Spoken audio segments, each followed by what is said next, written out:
proteção de Deus, declaro aberta a sessão.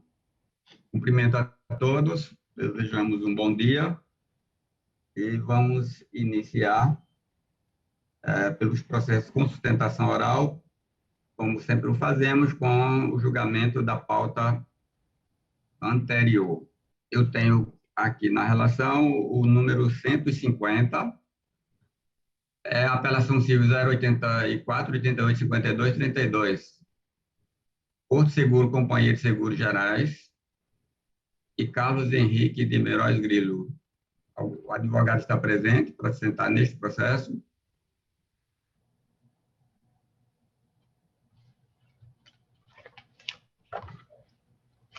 Doutor Carlos está presente. Doutor Carlos não compareceu, julgamento eletrônico, virtual. Processo 155, agravo de instrumentos 080, 70, 94, 36, Melânia Tércia Gugel de Carvalho Macedo e Método Construtivo Limitada. Relatoria de embargadora Judite. Algum advogado para sentar neste processo?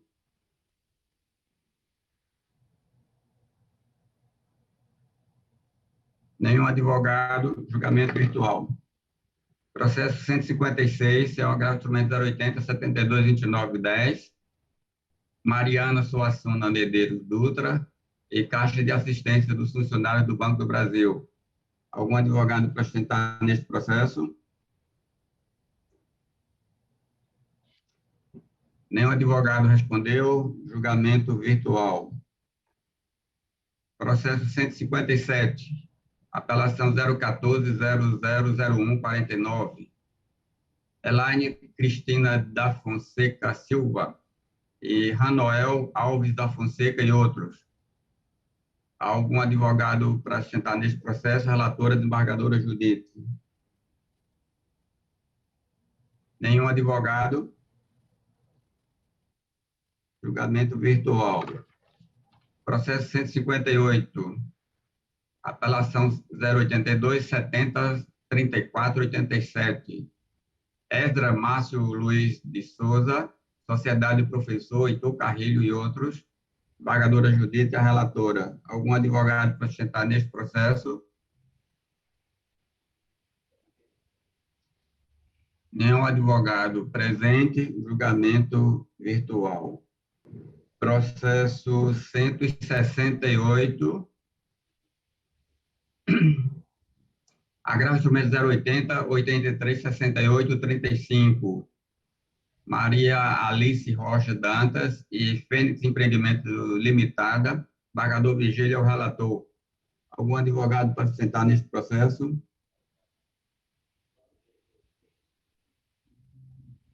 Nenhum advogado presente, julgamento virtual. Processo 169.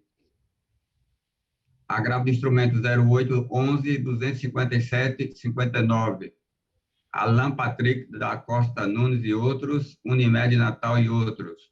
Embargador Vigília é o relator. Algum advogado para sentar neste processo? Nenhum advogado presente, julgamento virtual. Bom dia, está me ouvindo? Processo 181. Bom dia. Apelação civil 084, Doutor 06, Vigília. 64, 16.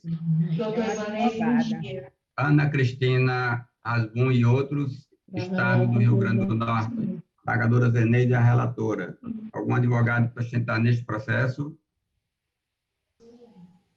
Bom dia, desembargador. Está me ouvindo?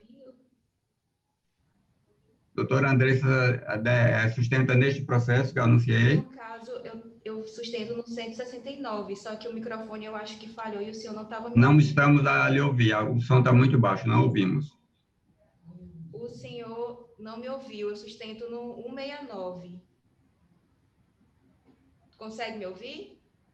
Ainda não. Pode, se for possível aumentar o volume, nós não estamos a ouvir. Bom dia, eu vou fazer pelo celular, então. Tá, consegue me ouvir? Agora sim. Pronto, senhor desembargador. No caso, o meu é 169. Eu estava falando aqui com o senhor, mas o senhor não estava me ouvindo. Tem como eu sustentar? O 169 foi o anterior que eu chamei, certo? Isso. No caso, eu tenho um questionamento também. Eu posso aproveitar essa sustentação para o número 184 também? Já foi julgado, desembargador Ibanez. Esse Ela passou 169, batido. é verdade, desembargador Vigília, foi julgado. Então, Vossa Excelência poderá Presidente, fazer Vossa Excelência, presidente, estava Hein? no 181 da minha relatoria, né? Eu chamei o 181 Certo. e eu quero saber se a doutora Andressa faz sustentação no 181. O 181 é apelação 084-06-64-16. Ana Cristina Rasbun e outros, Estado do Rio Grande do Norte. Algum advogado nesse processo? Os dois já são um. Não? Nenhum advogado presente? Esse e julgado. O 184 é o próximo. O agravo de instrumento 0811 29304. Unimed Natal e Máximo de Oliveira Leira. Isso. Algum advogado neste processo? Eu, senhor desembargador. Ok. Então, Vossa Excelência fala Pela pela Unimed. Unimed. Pela Unimed. Tem até 15 minutos. Pode iniciar. Tudo bem. Primeiramente, bom dia, senhor presidente, aos demais membros da Câmara e a todos presentes nessa sessão. O caso desse processo de ordem 184 é referente à criança com transtorno do espectro autista. Na decisão de piso foram deferidas a terapia ocupacional com integração sensorial, fonoaudiologia com método PECS e psicopedagogia. No caso, Vossa Excelência, verifica-se que as terapias todas são curvadas a métodos, o que é de extrema preocupação referente à Unimed, em questão que a maioria desses métodos não tem qualquer comprovação científica, além de ter um custo elevadíssimo para a cooperativa médica, né? Visto que, na maioria das vezes, essas terapias costumam alçar 20 ou 30 mil reais, e boa parte das vezes eles não requerem apenas uma só terapia, como de 4 a 5 terapias de vários métodos diferentes.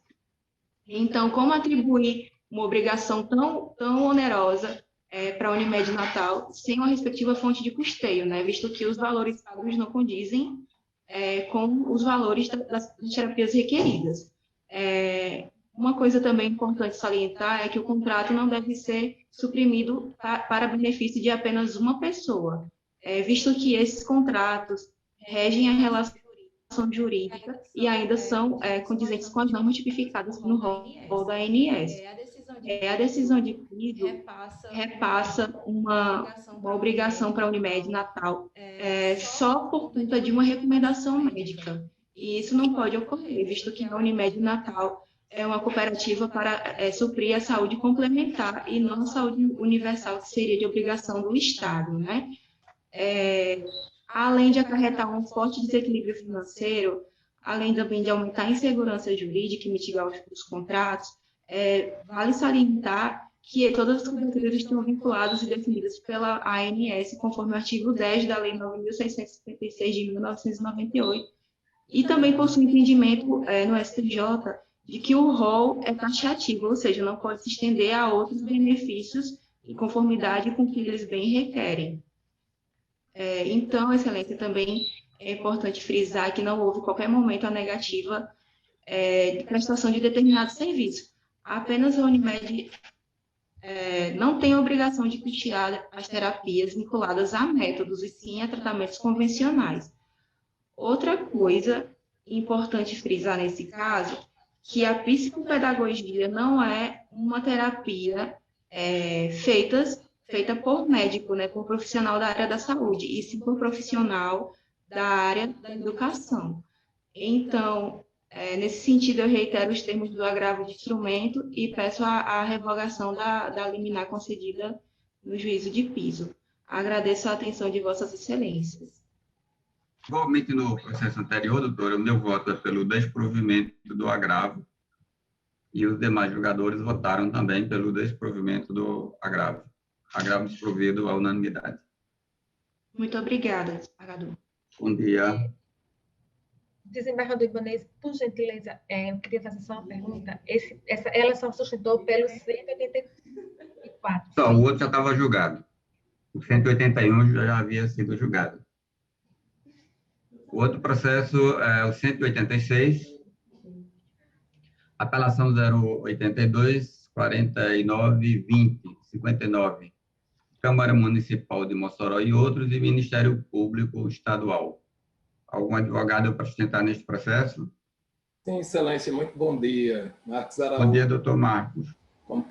Como tem passado, vou sustentar pelos apelantes. Estou ótimo. Vossa Excelência fala pela Câmara, tem até 15 minutos. Excelência, eu falo pelos apelantes. Falo Pelos apelantes, tá? Até porque tem a Câmara e outros. Eu queria iniciar fazendo a saudação ao nosso presidente, o desembargador Ibanez Monteiro, a ínclita e sábia desembargadora Judite Nunes, a nossa preclara e iluminada desembargadora Zeneide Bezerra, o nosso invicto desembargador Vigílio Macedo, ao doutor Silvio, há tantos dias que não via, né, doutor Silvio Dantas, aos demais advogados que aqui estão, externo minha saudação a todos eles, na pessoa do doutor Artêmio Azevedo, decano da nossa advocacia, servidores, doutora Leila, pessoas da assistência. Eu queria estimo tê-los todos em plena saúde, hoje e no futuro, nesse tempo que nós estamos passando. Senhores desembargadores, este processo é relativamente simples. Trata-se de uma ação civil pública proposta no ano de 2017, há 3 anos atrás, 4 anos atrás, para anular uma lei da Câmara Municipal de Mossoró de 1986. Então, 31 anos após a edição de uma lei, o Ministério Público entrou com a ação civil pública para anular esta lei. Então, nós tínhamos servidores com mais de 30 anos de serviço, já na iminência de aposentadoria, que foram surpreendidos pela ação civil pública. O que tem de incomum, e aí estou objeto do apelo, nós estamos sustentando, primeiro, que a ação civil pública, na linha dos precedentes do Supremo Tribunal Federal, não é a medida processual adequada para declarar a inconstitucionalidade de uma lei, principalmente quando se trata de um pedido principal. E está lá a ação civil pública no pedido principal, é declarar a inconstitucionalidade da Lei 264/2006, ou /86. Segundo, é sobre a decadência e a prescrição. Imagine os senhores desembargadores, que causa espécie, doutor Silvio Dantas Filho, a quem eu tenho nutro muita admiração, apreço, estima e louvo como um dos melhores membros do Ministério Público deste país.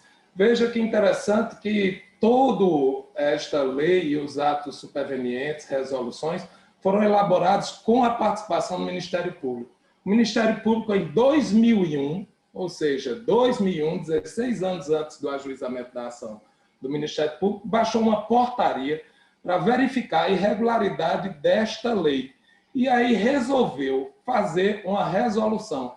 Eu transcrevi, inclusive anexei atas que teve participação de reuniões com o próprio Ministério Público, né? Doutor Fábio Veimaté, que foi coordenador do Ministério Público aqui, e de doutor Eduardo Medeiros Cavalcante, um ativo promotor, e eles elaboraram uma resolução conjunta, realmente vendo esse pessoal que tinha sido admitido pelo regime siletista antes da vigência da Constituição e tinham sido legitimados por esta lei municipal de 1986. Então, em verdade, nós estamos discutindo, primeiro, a inaplicação da ação civil pública para esta espécie de declaração de inconstitucionalidade de lei com efeitos, com a lei em tese, né, de efeitos genéricos.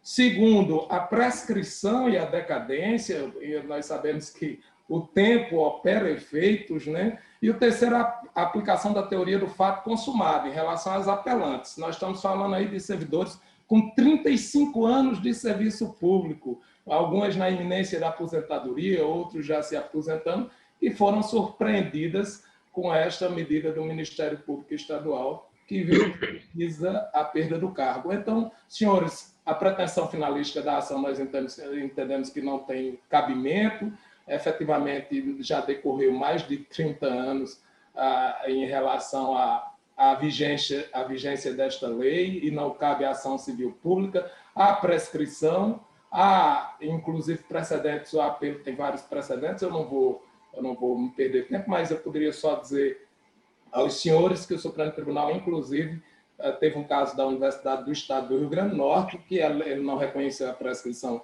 porque a ação tinha sido proposta na época própria, mas preservou as situações do direito adquirido e da teoria do fato consumado, inclusive com os que estavam no cargo. Então, reiteramos a esta Corte o que nós já temos suscitados na apelação, não vou perder muito tempo, porque eu vi que a pauta dos senhores está muito alongados, nós pedimos pelo provimento da apelação e pelo reconhecimento da inexistência, da impossibilidade jurídica da ação e da prescrição em relação ao tempo decorrido para a sua pretensão. Estimo, de novo, eu digo reiteradamente, eu sou um ardoroso, eu acho que o fã incondicional número 1 da nossa corte, dos nossos magistrados, dos nossos embargadores, pelas luzes que promanam, pela seriedade, pela convicção na aplicação do direito. Então, pelo provimento do recurso, senhor presidente e mais desembargadores. Muito obrigado. Obrigado, doutor Marcos. Eu começo, doutor Marcos, por reconhecer a ilegitimidade da Câmara para o recurso, dado que a Câmara só pode peticionar em juízo, está em juízo, em defesa de interesses que dizem respeito à sua funcionalidade típica. Então, eu estou votando por acolher a preliminar e não conhecimento do apelo da Câmara.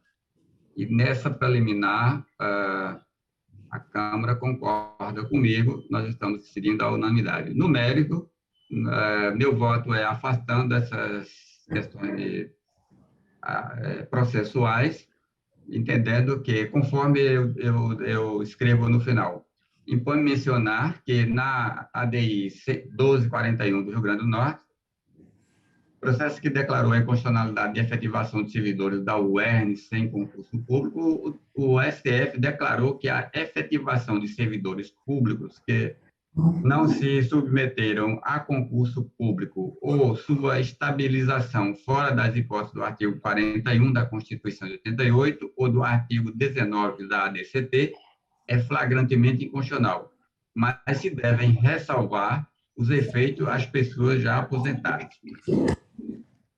Por se originar de situação jurídica inconstitucional, não há que falar em direito adquirido à efetivação nos cargos.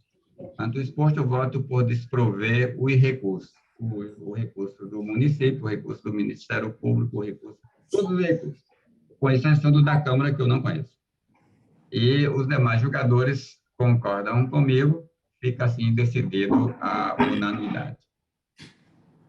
O próximo processo, desembargadora Neise, o 185, Vossa Excelência foi convocada, mas não houve sustentação oral, os advogados não compareceram. Senhor presidente. Nós temos o 139, me perdoe 139 que tem a impedido de sustentação oral, e parece-me que há convocação para Vossa Excelência. Senhor presidente, bom dia. Bom dia. Uma pergunta é porque o 185... ele não foi apregoado e eu estava presente, Excelência. Somente foi, doutor. Eu não deixei de apregoar nenhum. Eu fui apregoado, sim. 185? O 185, sim, senhor. Eu vou na ordem numérica, foi o penúltimo a ser chamado. Foi declarado julgado. Tá bom, obrigado. Então, 139, as partes são...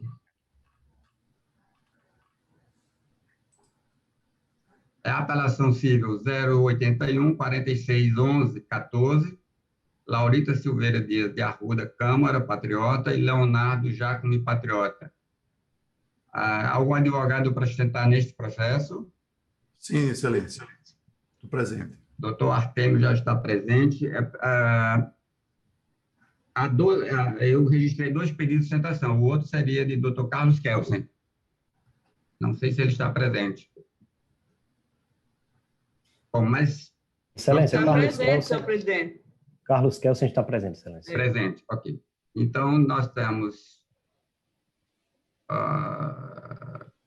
Bargadora Zeneide funciona, Bargadora Judite Sim. funciona neste processo.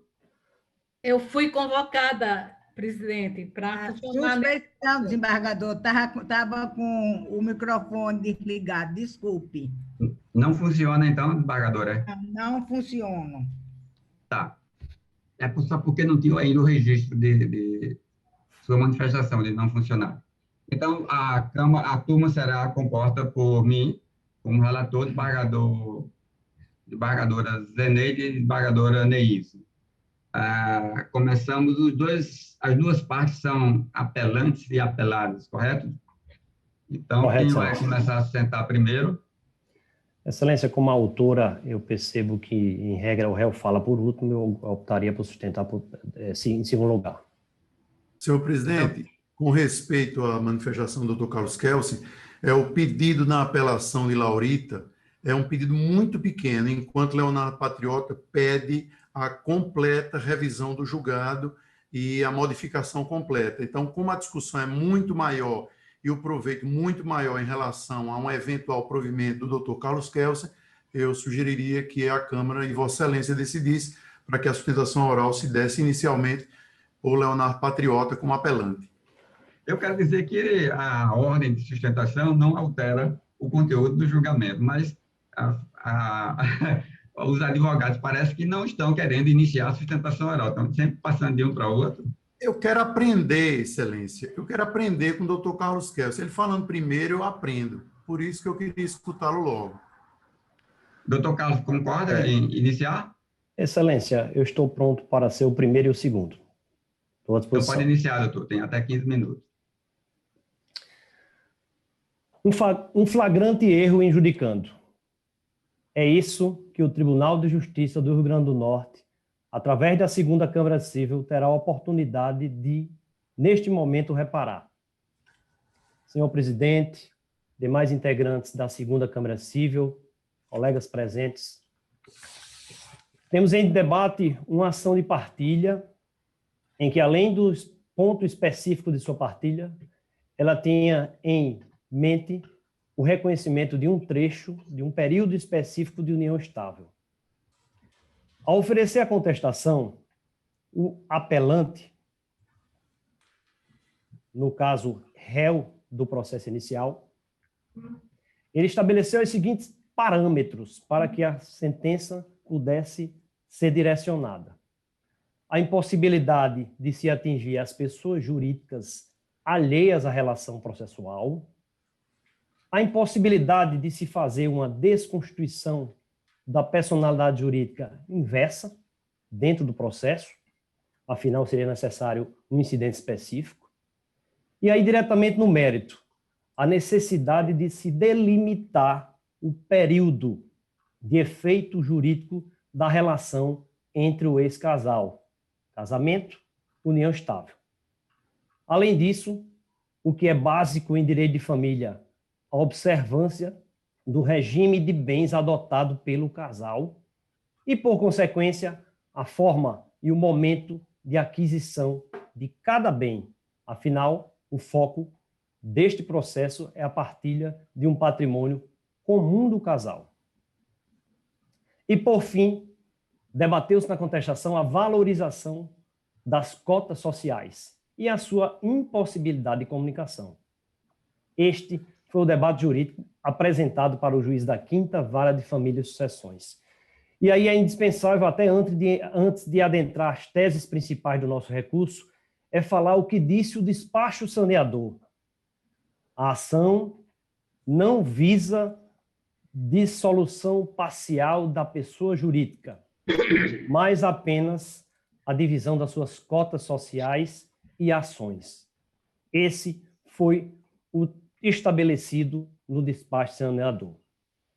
Realizada a instrução, ouvidas as testemunhas, ouvidas as partes e ouvidos os declarantes, a sentença trouxe algo de forma direta que estabelece a partilha completa quase que completa do patrimônio, com apenas pequenas exceções que, em termos de valores, não representam o todo do processo.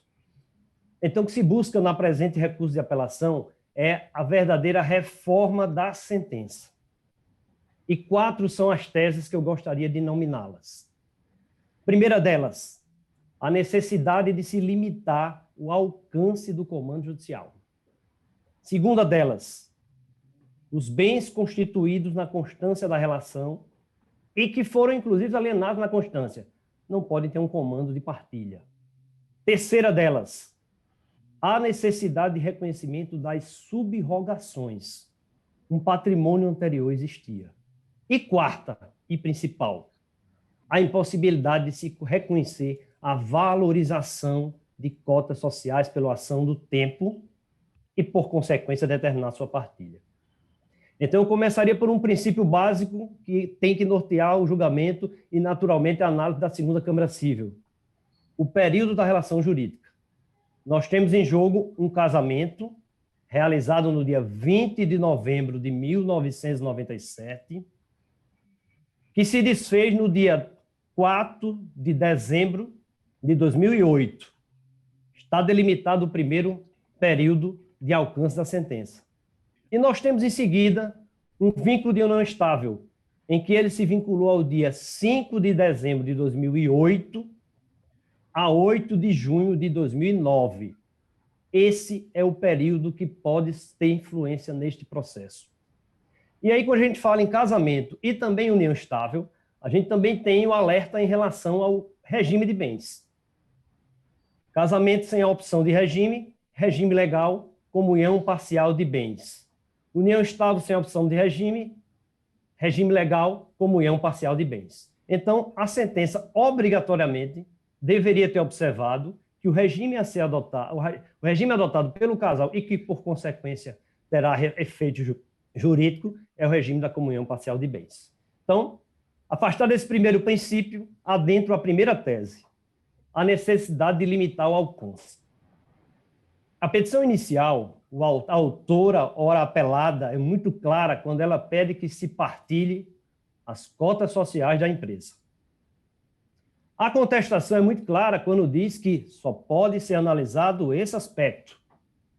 O despacho saneador também disse que não é possível se analisar patrimônio, mas sim apenas as cotas sociais. O que é que a sentença fez? A sentença incluiu tudo. Cotas e patrimônio pessoal e patrimônio da própria empresa. Então, o primeiro alerta a ser feito é, como o despacho saneador havia sido dado por um juízo específico e a sentença foi dada por outra, certamente não se observou que a delimitação tenha sido feita lá no início do processo. Outro dado importante, nenhum procedimento de desconsideração da personalidade jurídica inversa ocorreu no processo. Então, se não ocorreu, eu não posso atingir, em momento algum, pessoas jurídicas, de maneira direta. Eis a primeira tese que o tribunal precisará enfrentar. Segunda tese, os bens constituídos na constância da relação e que foram objeto da alienação. O casal existia, tinha patrimônio, o patrimônio foi comprado e vendido durante a relação, mesmo assim, a sentença determina que, embora ele não exista, ele precisa ser partilhado e que vai ter que ser indenizado. Esse é um outro alerta que nós fazemos agora aqui nesta tribuna e com essa oportunidade do recurso de apelação. Vamos à terceira tese, que aí é que a coisa começa a ficar ainda mais séria. Aí é que se desperta a efetiva necessidade de reforma da decisão. A necessidade de reconhecimento de sub-rogações. O artigo 1659 do Código Civil, ele é claro. Excluem-se da comunhão os bens adquiridos exclusivamente pertencentes a um dos cônjuges em subrogação a bens particulares. O artigo não deixa dúvida nem para interpretação. O que é que fez a sentença? Embora ela reconhecesse o período da relação, embora ela reconhecesse o regime de bens, não sei se por erro, não sei se por uma necessidade de impor a convicção da magistrada, a sentença disse que os bens particulares e anteriores ao casamento não foram cabalmente provados. Confesso que até agora eu estou em dúvida, estou em busca de saber o que é cabalmente comprovado. E aí eu entro no patrimônio. O que é que tinha antes do casamento? Foi constituída uma empresa, uma pessoa jurídica limitada, sociedade limitada, com capital social de R$ 1.900.000, 2 meses antes do casamento. 99% das cotas pertencente ao apelante. 1% pertencente à apelada. Naquela época não existia nem regime de bens ainda. Então, 99%, repito, 99%. Integralização do capital de 1.900.000, completa pelo apelante. Como é que se comprova isso? O contrato social está no processo, a autora reconhece o contrato social e não ocorre impugnação de nada disso. Segundo comprovação, o réu, no caso apelante, já tinha um histórico empresarial. A sua família é de tradicional ramo empresarial na cidade, todos sabem aqui presente. Então, antes do casamento, ele havia se retirado da empresa, o grupo Droguistas Potiguares Reunidas. E nessa retirada, estou lá no ano de 1997, antes de novembro, ele havia recebido a título de haveres R$ 9 milhões. Eu tenho 1.900.000 da sociedade constituída, eu tenho 9 milhões de recebimento de haveres. Outro dado importante, o que é prova cabal? O acordo entre os cotistas para a saída, estabelecendo valor, o aditivo da empresa estabelecendo valor e a informação do imposto de renda que foi recebido. Falta o quê para se provar? A sentença, de maneira muito clara, disse o seguinte: na quebra do sigilo bancário do apelante foi feita, e a sentença disse: não localizei nenhum valor expressivo nas contas bancárias do apelante. E onde é que foram esses 9 milhões de reais? Foram para onde? É lógico que foi para a empresa. Isso aí ninguém tem dúvida disso. E o terceiro item do patrimônio. Patrimônio particular, R$ 2.200.000 constantes, de maneira clara, na declaração de imposto de renda. Então, somado tudo isso, nós chegamos à conclusão que existia R$ 13.081.000 na data anterior à sentença. Desculpe, na data anterior ao casamento. Então, esse patrimônio já era pertencente exclusivamente ao apelante.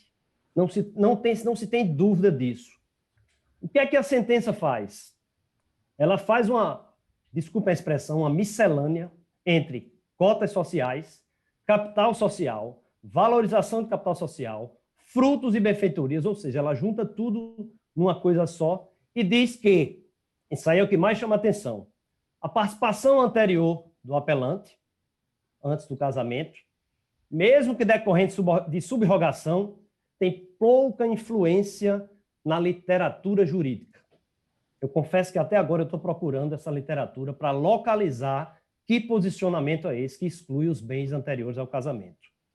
E aí é com base nisso que este é um dos principais itens, que é a terceira tese que apresentamos aqui, é que esses R$ 13.081.000 foram desprezados. Tem que ser partilhado de acordo com a sentença. Efetuamos uma rápida, até agora de manhã, antes um pouquinho do julgamento, uma rápida atualização desse valor. Em 1997 era 13 milhões, hoje esse valor atualizado monetariamente, não estou incluindo juros, não estou incluindo nada, 54 milhões de reais. Como é que se despreza 54 milhões de reais de um patrimônio anterior e isso fica por isso mesmo? Então, este é um dos pontos fundamentais da sentença. E agora eu já vou adentrando ao quarto e último ponto da sentença, e é a tese mais importante que temos. A impossibilidade de partilha da valorização das cotas sociais constituídas antes do casamento. Conforme eu já apresentei, a empresa foi constituída 2 meses antes do casamento. Significa que não existe dúvida que esse bem é particular. O que é que a sentença fez? E aí, eu pediria à Câmara Civil até que parasse um pouco e analisasse esse aspecto.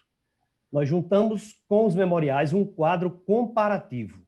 O que é que a sentença fez? Ela pegou um paradigma lá do STJ, em que a presunção de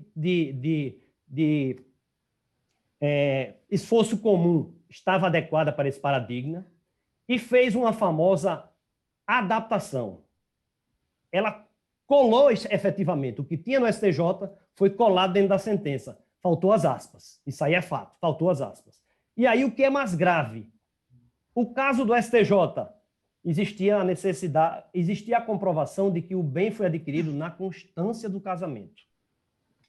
Outro detalhe, o regime de bens era de comunhão universal de bens. O nosso caso concreto, que o precedente foi adaptado, bem adquirido anterior ao casamento, regime de bens, comunhão parcial. Então, a modificação feita, que é grave, em 22 anos de advocacia, eu nunca vi uma adaptação para corrigir ou pelo menos se adequar ao pensamento pessoal da magistrada. Eu nunca vi isso. Então, o que é que acontece? Quando ela fez essa presunção, partiu de um fundamento que não é cabível ao caso concreto, concluiu que deve ser partilhada, inclusive, a valorização. Então, é com base neste cenário que o tribunal tem a imensa possibilidade de reverter e de reformar essa sentença. É com base nessa estrutura, lembrando, aquisição de cotas anterior ao casamento, regime de bens, comunhão parcial de bens. O STJ já tem diversos entendimentos, inclusive eu trago no corpo do recurso, que a valorização das cotas sociais e do capital só poderá ser objeto de partilha quando adquiridos na constância do casamento. Não é o caso que se aplica. Então, vindo para o final, eu gostaria de reiterar o pedido de conhecimento e provimento do recurso, com a finalidade de que o tribunal limite o alcance do comando judicial, excluindo naturalmente o patrimônio das pessoas jurídicas, exclua os bens que foram alienados na constância do casamento pertencente ao casal, reconheça de modo expresso, a existência de bem anterior, 13 milhões de reais em número de 1997 e faça sua exclusão. E, por fim, afaste de maneira completa a possibilidade de partilha de valorização de cotas. Repito, o tribunal tem uma grande chance de evitar que a injustiça permaneça nesse processo. E o principal, aplicar o precedente que estabelece a não comunicação da valorização das cotas sociais. É o caso específico aqui. O que a gente busca é apenas justiça, aplicação de regra legal e aplicação de entendimento jurisprudencial. Muito obrigado a todos. Doutor Artêmio, vamos começar, por gentileza. Muito obrigado, Excelência. Excelentíssimo senhor presidente, excelentíssimo senhores desembargadores, excelentíssimo senhor procurador de justiça, caros colegas advogados, eu inicio me congratulando com o doutor Carlos Kelsen pela brilhante sustentação oral, advogado exemplo, muito arraigado na defesa do seu cliente. Talvez tenha sido importante, excelências, pedir a palavra depois do doutor Carlos Kelsen para pequenas correções. O doutor Carlos Kelsen, no início da sustentação, disse que a inicial pede divisão de cotas. Isso não é verdade. Não há qualquer pedido nesse sentido. Depois, o doutor Carlos Kelsen alega um patrimônio anterior ao casamento. Não há qualquer prova nos autos nesse sentido. Inclusive, no final da sustentação oral, ele pede para que isso seja atualizado e deduzido. Não há qualquer prova nesse sentido. E, antes de iniciar a sustentação, eu também queria me manifestar no que disse respeito a uma frase de efeito que o doutor Carlos Kelsen usou no início, que há um erro em judicando. Se há um erro em judicando, esse erro foi praticado no primeiro grau, ele foi confirmado a unanimidade no segundo grau e pelo STJ. Não neste processo, mas no processo anterior, que claramente entendeu que os bens do casal estão todos na SCI, que, como foi dito na sustentação oral, a SCI foi criada dias antes do casamento para ludibriar Laurita. Essa expressão ludibriar não é minha, é do acórdão dessa egrégia Câmara, quando decidiu anular a partilha de bens. Na realidade, o casal, na época, toda a constância do casamento e da união estável, não tem um bem sequer, porque todos os bens foram direcionados para a SCI. Além disso, verifica-se que a SCI não teve qualquer atividade antes do casamento. Ela vem toda depois do casamento. Então, o que se está a pedir é, na realidade, que, por dever de justiça, e é isso que o Tribunal de Justiça faz e fez nesse primeiro processo do casal, é dividir um patrimônio de mais de 100 milhões, que é um patrimônio da família. Nesta ação, porque a outra transitou em julgado com a anulação da partilha cujos bens teriam sido sonegados à Laurita. Nesta ação agora, que visa a divisão de bens, essa egrégia Câmara fixou alimentos ressarcitórios, entendendo que o patrimônio da família todo está com o Leonardo Patriota. Então, fixou alimentos ressarcitórios no valor de R$ 37.073. Nessa discussão dessa tutela antecipatória, vieram 4 agravos de instrumentos para essa egrégia Câmara. De todos, houve confirmação da decisão e houve recurso ao STJ. Em todos 4, Leonardo Patriota sucumbiu. Eu tenho, inclusive, os números: 1902, 906, o Aresp 16235, 515, o Aresp 531, 308 e o RESP 1742, 437. Então, confirmado confirmado o entendimento de que Leonardo tem o patrimônio da família administrado e os alimentos de Laurita continuam a ser recebidos por ela, veio a sentença com uma instrução longa, com ouvida de testemunhas, com ouvida de declarantes, com bastante prova apresentada, e o juízo de primeiro grau, numa sentença bastante completa, diferente do que entende o doutor Carlos Kelsen, e eu vou explicar o que o doutor Carlos Kelsen entende que a adequação está errada, porque aí, com toda a vênia, quem está errado é realmente o entendimento do doutor Carlos Kelsen, e eu vou explicar em seguida por quê. Então, a sentença, ela determina dividir igualitariamente 50% entre as partes dos bens relacionados na inicial. Dividir igualitariamente 50% entre as partes do saldo referente a um apartamento no residencial Issa Hasbun. Dividir 50% dos bens constituídos pela SCI. Então, na realidade, a justiça está sendo feita agora. Sobre a criação da SCI, esse egrégio Tribunal de Justiça já se manifestou sobre, inclusive, a desimportância da data da criação da SCI. Eu, mais à frente, voltarei a esse tema, inclusive citando acórdão dessa egrégia segunda Câmara. Então, Leonardo apresenta apelação para mudar toda a sentença, Laurita apresenta uma apelação com pequenos pontos. Na realidade, eu diria que essa ação agora, ela nada mais é do que a execução. Ela executa e dá consequência do quanto já havia sido decidido pelo egrégio tribunal nessa anterior ação de nulidade do acordo de separação judicial do casal. O acordo, como foi reconhecido, despojou Laurita de todo o vultoso patrimônio do casal. Para Vossas Excelências terem ideia, Laurita ficou com um carro, um patrimônio de mais de 100 milhões. Daí o entendimento de que esse patrimônio deveria ter sido dividido. As decisões foram uníssonas, de primeiro grau, nesse egrégio Tribunal de Justiça e no STJ. Na realidade, e aqui e aí eu venho para exatamente o entendimento do STJ, que é o que o doutor Carlos Kelsen entende que a juíza está errada, eu vou citar uma conclusão do RESP 1173-931 da relatoria do ministro Paulo de Tarso Sanseverino. Abre aspas.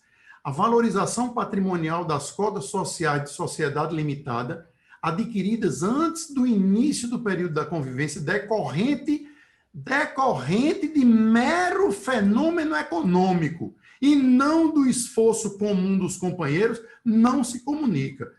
Então, é diferente do que o doutor Carlos Kelsen quer fazer crer. Na realidade, decorreu todo o patrimônio, o crescimento do patrimônio, não decorreu de mero fenômeno econômico, não decorreu de correção monetária e de juros, não, decorreu do trabalho do casal, decorreu do trabalho de Leonardo, com pertinácia de empresário, dependeu, como foi comprovado, das conversas, das negociações, dos entendimentos mantidos em inúmeros encontros feitos por Laurita, feitos por sua família. O pai de Laurita é um reconhecido jornalista de nossa cidade, que tem muitos contatos, e assim fez, apresentou. Empresários foram depor, dizendo exatamente isso. Nesse ambiente de negócios, com empresários, com políticos, é que os negócios começaram a se desenvolver. Até porque não tem prova, repetindo, de qualquer bem anterior ao casamento, bem como a SCI não tem qualquer movimento antes do casamento. Ela vai ter apenas depois do casamento. E agora eu volto a falar, como tinha dito anteriormente, sobre a criação da empresa SCI. E o farei, excelências, usando um acórdão, como disse, dessa egrégia segunda Câmara, unânime em julgamento nesse mesmo processo, não é no anterior, é nesse mesmo processo. Ao julgar um agravo de instrumento 2017-008146-6, interposto nesse processo, essa egrégia Câmara confirmou a decisão do juiz da Quinta Vara, esse que possibilitou a autora participar das rendas dos bens que são administrados por Leonardo Patriota hoje, os bens da família. E aí, Sua Excelência, o eminente desembargador Ibanez Monteiro, que foi o relator desse agravo de instrumento, diz o seguinte, abre aspas, apesar do recorrente Leonardo Patriota tentar excluir da partilha de bens o patrimônio das pessoas jurídicas, notadamente da empresa SCI, sob o argumento de que ela foi constituída anterior ao patrimônio, por seu regime de bens ou da comunhão parcial, não entraria na partilha, no julgamento da apelação 2014-012-441, dígito 3, esta segunda Câmara Civil deste Tribunal de Justiça manteve a sentença de anulação de acordo e partilha de bens do casal, assentando que, mesmo tendo sido a sociedade empresária constituída em data anterior, a agravada Laurita tem direito à valorização obtida nas cotas do cônjuge no período do casamento, de modo que, pelo menos a princípio, parte do patrimônio da referida pessoa jurídica deve ser partilhado. E aí atende ao pedido do doutor Carlos Kelsen, porque o patrimônio da SCI não será todo dividido, nem está se requerendo isso. Mas o patrimônio da SCI, ao final do casamento e da união estável, como está reconhecido, porque ali foi a construção do casal. Hoje, Leonardo Patriota, como empresário muito bem-sucedido, deve ter 3 ou 4 vezes esse patrimônio. Eu não sei, não tenho a menor ideia, porque não conheço qualquer dado contábil nesse sentido. Eu conheço o do patrimônio até a conclusão do casamento, até a separação.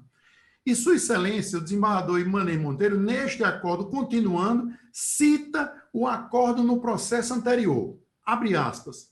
A empresa SCI foi constituída poucos meses antes do casamento das partes, sendo o apelante detentor de 99% das cotas e a apelada detentora do 1% restante. Ocorre que, durante o período do matrimônio, a referida empresa teve vultoso crescimento patrimonial, conforme reconhece o próprio apelante Leonardo Patriota em seu depoimento.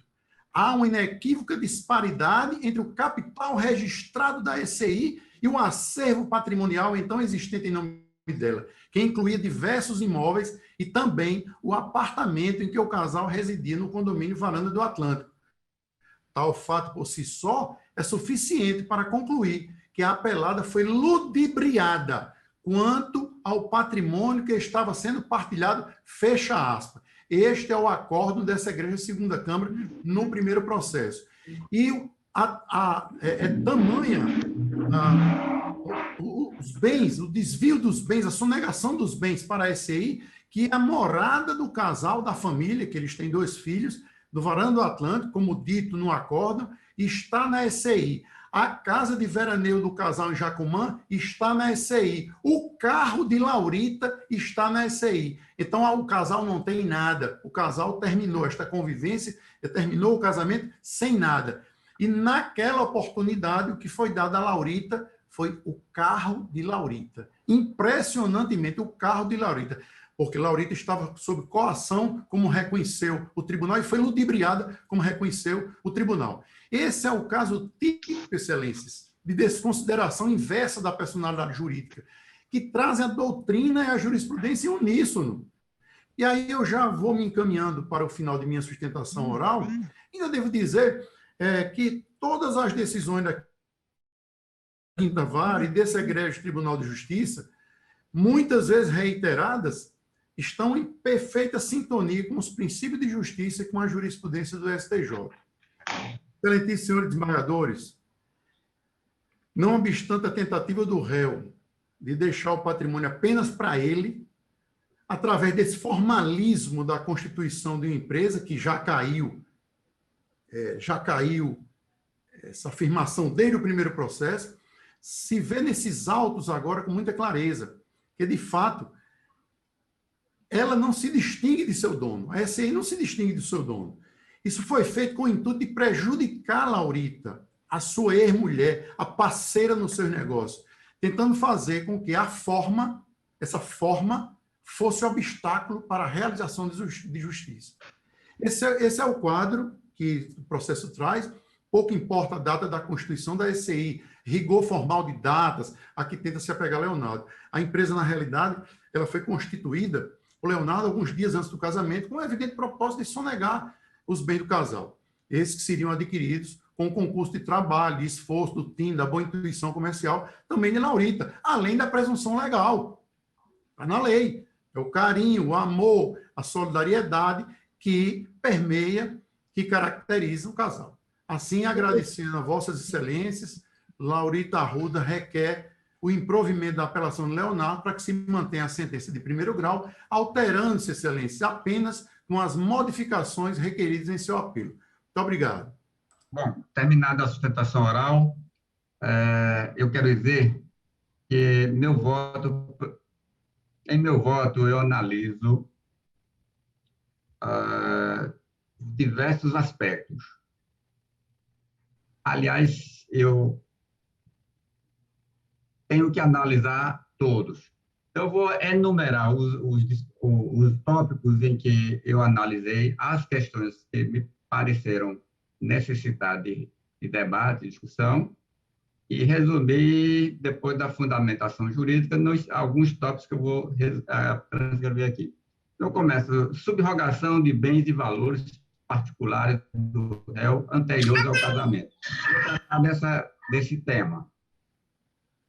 Automóvel Land Rover 216 HSE. Isso é um assunto que o doutor Artemio entende. Acho que o doutor Carlos Kelsen também. Apartamento 3201 do edifício Issa Rasbon. Também, ambos entendem desse assunto. Os semoventes. Outros bens indicados na sentença, que são bens menores, móveis. Imóvel localizado no condomínio Varandas do Atlântico. Então, para cada um desses bens relacionados dessa categoria, eu estou a descrever aqui como eu entendo que deverá ser a partilha. 7. SI, Empresa de Investimento, Participações e Empreendimentos Limitada.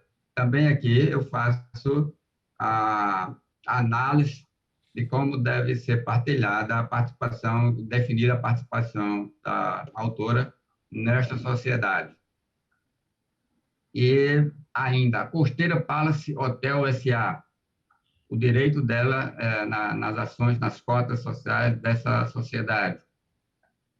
Os alimentos ressarcitórios, também trato dessa matéria dos alimentos ressarcitórios, estimando valores e por que definindo esses valores.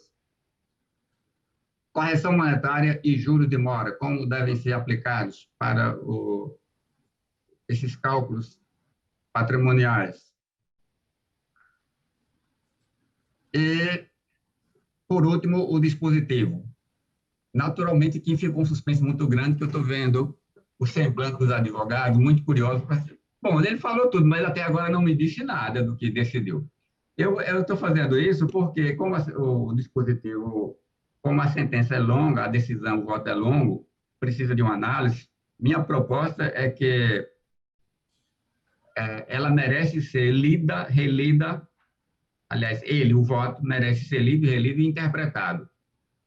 E se eu apenas for ler aqui rapidamente, continuará a mesma dúvida para os senhores, os mesmos questionamentos, que serão bem melhor. Em seguida, eu vou pedir para liberar o voto, que aí todos os advogados irão ler e discutir. Mas o dispositivo consta o seguinte: ante o exposto, voto por prover parcialmente o recurso do réu para restringir a partilha relativa à empresa SCI à participação de 98% dos acréscimos observados nas cotas sociais, cabendo à autora a metade desse montante. Determinar a cessação imediata da prestação alimentícia de alimentos ressarcitórios, autorizar a compensação dos alimentos ressarcitórios nos termos especificados na fundamentação, ainda por prover parcialmente o recurso da autora para estabelecer que os alimentos ressarcitórios devem ser calculados com base no rendimento do patrimônio que lhe cabe desde a data da separação definitiva. Considero prejudicado o agravo interno, que está ainda pendente de apreciação, e com a redistribuição da sucumbência, deve a autora arcar com 30% do ônus fixado na sentença e o réu com 70%, desde majorar os honorários advocatícios sucumbenciais em razão do entendimento já afirmado pela segunda sessão do STJ no julgamento do agravo interno nos recursos especiais 15.390 do Distrito Federal. E assim, meu voto, então, não creio que com essa leitura mais do que resumida, os advogados não ficaram sabendo qual foi a definição que o voto do relator propõe. Mas peço que Vossas Excelências leiam, e o prazo só começa a correr depois da publicação, para eventual recurso, se alguém desejar. E aí, sim, é possível interpretar cada circunstância e cada ponto desses que eu descrevo no voto. De acordo assim? Então, com esse julgamento, nós vamos verificar agora como está a votação dos 3 julgadores que participam do julgamento. Eu vou precisar perguntar à desembargadora Neise, porque como ela não é da Câmara, o sistema não registra o voto dela, ela precisa declarar o voto. A desembargadora Neise pode estar em condição apta a proferir voto neste momento? Sim, Excelência. O voto de Vossa Excelência foi disponibilizado com antecedência para mim. Eu li atentamente, aliás, estudei e aprendi com ele, e estou, no meu humilde entendimento, acompanhando Vossa Excelência. Entendo que o voto está correto, está justo, mas no primeiro momento eu quero parabenizar a sustentação oral dos dignos advogados, parabenizar pela brilhante sustentação oral e dizer que meu voto é no sentido de acompanhar o relator, no caso, Vossa Excelência. Obrigado, Toris. O voto da desembargadora Zeneide já estava computado, por isso que eu não perguntei. Mas quero ressaltar aqui, doutora Neise, que a sustentação oral dos advogados nós já esperávamos que seria nesse nível. Conhecemos os dois, sabemos da capacidade de ambos. Agora, eu destaco que essa questão tem matéria de competência de Vossa Excelência na vara de sua titularidade. Vossa Excelência tem vários anos, mais de décadas, trabalhando com direito de família. Então, penso que essa matéria de sua admiração, de seu interesse, porque é o trabalho diário que Vossa Excelência conduz muito bem na vara de família e sucessões, que hoje é titular. E agora está dando essa contribuição aqui conosco. Fico muito grato por isso. Meu voto referendado, Vossa Excelência, me parece um elogio. Muito obrigado. Muito obrigada a Vossa Excelência. Para mim, Penso aqui, que para a sustentação... Pode concluir, doutora Neise. é uma alegria e uma satisfação poder participar desta Câmara. Então, agradecemos sua participação. Penso que não temos outro processo com sustentação oral que necessita do voto de Vossa Excelência. Os outros que não há sustentação oral, Vossa Excelência poderá votar eletronicamente. Muito obrigado pela participação conosco. Tenha um bom dia. Obrigada, bom dia, e peço licença para me retirar. Autorizada, doutora Neide. Excelência, desembargador Neide. Pela ordem, gentileza. O voto será disponibilizado logo em seguida aqui, desembargador? Sim, finalizada aqui a sessão, aí os votos serão disponibilizados. Perfeito, muito obrigado. Presidente, por gentileza. Meu nome é Vandréa Alves, eu sou advogada da OAB-RN 7202. Eu havia colocado aqui no chat, eu estou presente desde o início da sessão. Pedi sustentação oral através do formulário sexta-feira, enviei memoriais, e-mail também, mas no início da sessão eu estava me manifestando, mas estava sem áudio, e eu estou com 2 acessos.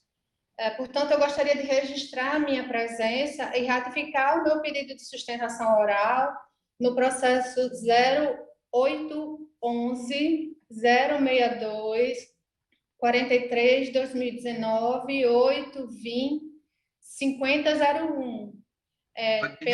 Pode repetir o nome do processo para ver se ele já foi julgado? Excelência, posso. 0811 062 43 2019. O 33 não foi chamado ainda não, doutora. Ainda será chamado. Sua atenção e registra a minha presença. 33, o número da pauta, tá certo? Daqui a pouco eu chamo. Na sequência, nós vamos julgar o processo número 15. Processo número 15 é o agravo de instrumento 081, 0785, 58. Relatoria do embargadora Judite, Rossi Residencial S.A. e outros, condomínio residencial Solar Alta Vista. Algum advogado para fazer sustentação neste processo? Bom dia, doutor Ibanez. Advogado Edinaldo Patrício, pela parte agravada. Condomínio. Pelo condomínio, doutor Aguinaldo. Vossa Excelência fala pela parte agravada. Isso, condomínio. O voto da relatora é pelo desprovimento do agravo. Vossa Excelência está de acordo? De acordo. Permanece para fazer a sustentação oral? Não precisa mais, Excelência. Tenha um bom dia. Decisão unânime. Recurso agravo desprovido. Perfeito. Obrigado, doutor, pela compreensão. O número 16 é o agravo de instrumento 0811 097 34, Unimed Natal, Maria de Lourdes Diniz Duarte. Algum advogado para sustentar neste processo? Bom dia, doutor Ibanez. Eu estou pela Unimed, Angélica. Pela Unimed, doutora... Angélica Sena. Angélica. Doutora Angélica, tem até 15 minutos, por gentileza. Bom dia a todos. O caso em julgamento se trata de um pedido pelo agravado para fornecimento pela Unimed de uma cirurgia para troca de válvula óptica por um método minimamente invasivo, que é conhecido popularmente como TAV ou como Corevalve. O grande agravante para a negativa da Unimed é justamente o fato de que o uso da Corevalve, que é esse método minimamente invasivo, não consta no rol da ANS, que é justamente o órgão responsável a nível nacional para avaliar quais procedimentos, eventos e medicamentos serão fornecidos pelos planos de saúde aos seus beneficiários. Como esse referido procedimento não se encontra no rol, então, naturalmente, ele não consta dentre as obrigações de todos os planos de saúde, não só da Unimed, de fornecer aos seus beneficiários. É tanto que os contratos firmados entre a Unimed e seus beneficiários, inclusive com o agravado, eles simplesmente repetem a letra da lei. Então, eles se atêm à legislação ao limitar suas obrigações contratuais justamente aos ditames do rol da ANS. Frequentemente vinha se propagando decisões no sentido de que o referido rol era apenas exemplificativo. Todavia, o STJ tem se posicionado não só em casos relacionados a cirurgias, como a terapias, a medicamentos, inclusive a fornecimento de quimioterapias de uso oral e domiciliar, no sentido de que o rol da ANS deve sim ser respeitado, visando justamente preservar a natureza da ANS, que é a agência reguladora para esse segmento, e deve sim ser considerado taxativo, porque até pelo motivo de que, como a ANS é o órgão responsável por essa regulação, ele naturalmente é tecnicamente capaz de averiguar quais procedimentos devem ou não constar no referido rol.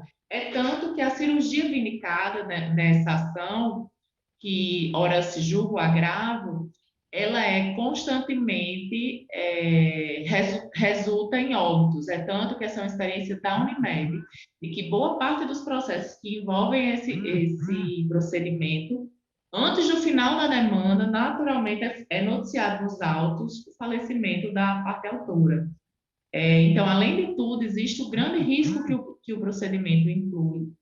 E há de se ressaltar também o fato de que a Unimed não deixa de realizar a troca da válvula óptica como requerido. Ela simplesmente realiza pelo método tradicional, que é a cirurgia de peito aberto, que consta no rol da ANS, que é o método mais recomendado, que já existe uma larga experiência dos médicos que a realizam, e que tem um índice de sucesso muito maior.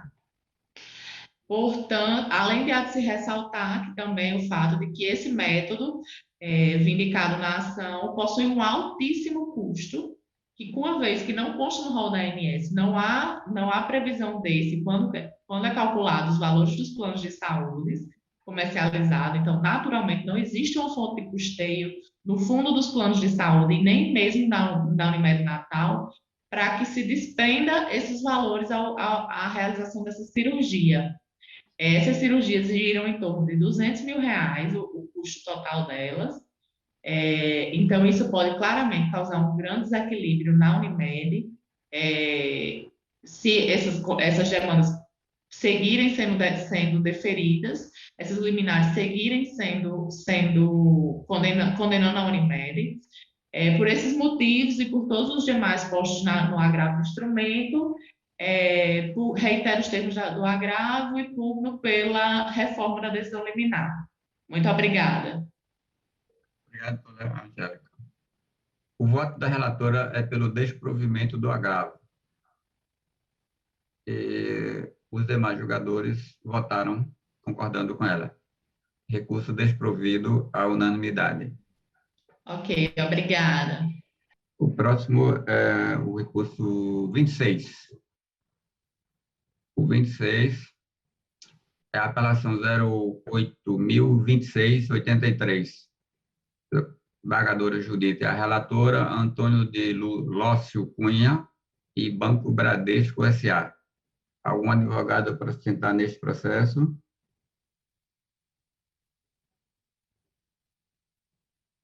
Nenhum advogado presente. Julgamento virtual ocorrido. Processo Excelência. número... Perdão pela ordem. Poderia repetir o número de pauta, por gentileza?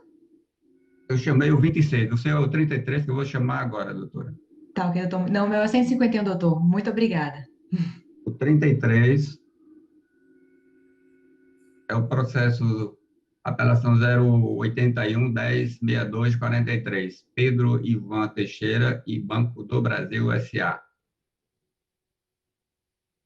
Vossa Excelência tem até 15 minutos. Obrigada, senhor presidente. De logo eu saúdo a todos, desejando um bom dia e produtivos trabalhos com saúde e gratidão a Deus. No que tange ao feito, objeto desta pauta em andamento, nesta sessão solene, importa reportá-lo como procrastinatório, fundado em tese falaciosa, através da qual se intenciona pretender rediscutir cálculos em sede de cumprimento de sentença, com SPEC em indução a erros interpretativos, entabulando prática processual desleal e condutas caracterizadoras comprovadamente como litigância de má-fé, o que efetivamente me motiva a abordar o tema. Explicando-se essas alegações e enumerando as Doutora, provas... Vossa Excelência fala pelo Pedro Ivan Teixeira. Inclusive, Excelência, obrigada pela interrupção. Salvo engano, no movimento do processo, consta como se nós fôssemos apelantes. Por isso, é minha pergunta, porque se Vossa Excelência fala pelo apelado, que é Pedro Ivan Teixeira, eu suponho que sim, o voto da relatora é pelo desprovimento do recurso do banco. Sim, Excelência, mas eu gostaria só de abordar essa questão da litigância de má-fé, porque é oportuno e importante. Em face do que a parte, ela tem 80 anos. E mas Vossa Excelência não apelou, então não cabe a discutir a litigância de má-fé se não há apelo dele. Sim, senhor, Excelência. Eu só insisto porque acreditaram que, em sede de segunda instância, no exame da apelação, em face dele ter manejado a apelação após duas tentativas intempestivas, tanto de impugnar o cumprimento de sentença, como impugnar a penhora de forma extemporânea, esse egrégio tribunal poderia avaliar a questão e aplicar uma multa pela deslealdade processual. Porque ele retardou em 10 meses a percepção do numerário, uma pessoa que vai fazer 80 anos em junho, e sabedor de que suas intenções e suas iniciativas eram extemporâneas, fazendo o judiciário e a nós arcar com prejuízos, porque mancha a imagem do judiciário, é uma lei muito antiga, de mais de uma década, e eu gostaria pelo menos de consignar essa abordagem, ainda que ela não seja exitosa como é do meu querer. Deveria ter sido objeto de apelo, a meu ver, mas é com a relatora. A relatora vota por desprover o recurso e, naturalmente, a questão da litigância de má-fé não foi suscitada no recurso. Não pelo desprovimento. E obrigada, Excelência. O resultado é julgamento unânime. Poderia, pelo menos, consignar o envio imediato desses autos, porque a liberação do crédito já foi feita por 2 vezes, autorizando-se o depósito em conta... Aí, depois do julgamento, Vossa Excelência peticiona a relatora. Obrigada, Excelência, pela atenção. Tenha um bom dia. Okay. Bom dia. Próximo processo é de número 81. É o agravo de instrumento 080 33 27 87, Centro Educacional de Aperfeiçoamento Profissional Limitada. E Herbio Silva Ferreira, desembargadora Zeneide, a relatora. Algum advogado para sustentar neste processo? Bom dia, Excelência. Bom dia. Presente. Vossa Excelência fala em nome de qual das partes? Eu falo em nome do senhor Herbio Silva, agravado. Em nome do agravado. O voto da relatora é pelo desprovimento do agravo. Continua a sustentação. Unanimidade? Não, dispensa, então. Obrigada. Agradecemos, a decisão é unânime. Bom dia, Carlos. Bom dia.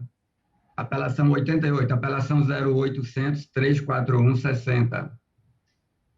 ATE 17, transportadora, transmissora de energia SA. Açu Transmissora de Energia SA. Relatoria desembargadora Zeneide. Algum advogado neste processo? Sim, Excelência. Doutor Gustavo. Sim, excelência, sou advogado da Apelante, até 17 transmissora de energia. Vossa Excelência tem até 15 minutos, doutor. Tá bom. Inicialmente, excelência, eu gostaria de agradecer a oportunidade de poder defender o meu cliente, Apelante, perante essa tribuna, e também gostaria de cumprimentar os desembargadores dessa Câmara na presença do presidente e da desembargadora relatora do meu caso, a doutora Zeneide Bezerra. A questão devolvida à apreciação dessa corte hoje, ela é bastante singela e por esse motivo eu vou tentar não me estender muito na tribuna. Em síntese, ao julgar a ação de desapropriação movida pela Sul Transmissora de Energia, algum problema? Alguém não está me ouvindo? Eu estou ouvindo. Eu estou ouvindo bem. Ah, desculpa, excelência, eu achei que tinha dado algum problema no meu áudio. Enfim, recomeçando. Em síntese, ao julgar a ação de desapropriação movida pela Sul Transmissora de Energia S.A. contra a TE 17 Transmissora de Energia S.A., relativa ao imóvel na qual seria construída a subestação a Sul 3, o juízo de primeiro grau recorreu a um laudo pericial antigo, que foi posteriormente revisado durante a fase instrutória do processo, e acabou por fixar uma indenização pela desapropriação que não é justa e nem reflete ao integral o valor das benfeitorias existentes nesse imóvel. Enquanto a TE 17 era proprietária da área, a apelante fez diversas e expressivos investimentos no imóvel, tendo realizado toda a terraplanagem do terreno, deixando pronto para que fosse instalada uma subestação nele, e também acabou por construir diversos edifícios nesse imóvel. A existência dessas benfeitorias e da terraplanagem é fato incontroverso no processo, não se discute a sua existência. Entretanto, a apelada entende que esses bens eles não seriam objetos de indenização, porque eles seriam de construção ou temporárias, ou não seriam úteis ao projeto que ela pretende implementar no terreno, o que na visão da apelante não é correto. Após uma fase instrutória bastante complicada e complexa, o perito judicial ele apresentou um laudo de avaliação, e esse laudo acabou sendo revisado em 2 oportunidades e complementado.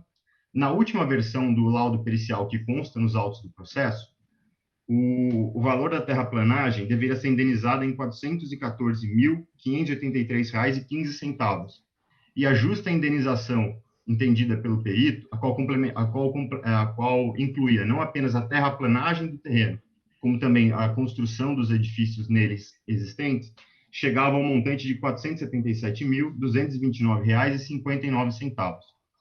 Entretanto, excelências, sobreveio a sentença de primeiro grau, e o magistrado, acreditamos que por um equívoco, acabou considerando para fins de indenização a primeira versão do laudo pericial que consta nos autos do processo, e fixou uma indenização de apenas R$ 8.088,07, por entender que algumas construções eram temporárias e por entender que algumas dessas benfeitorias não teriam correlação com a área expropriada, o que não é correto e nem reflete ao último laudo pericial que consta nos autos do processo.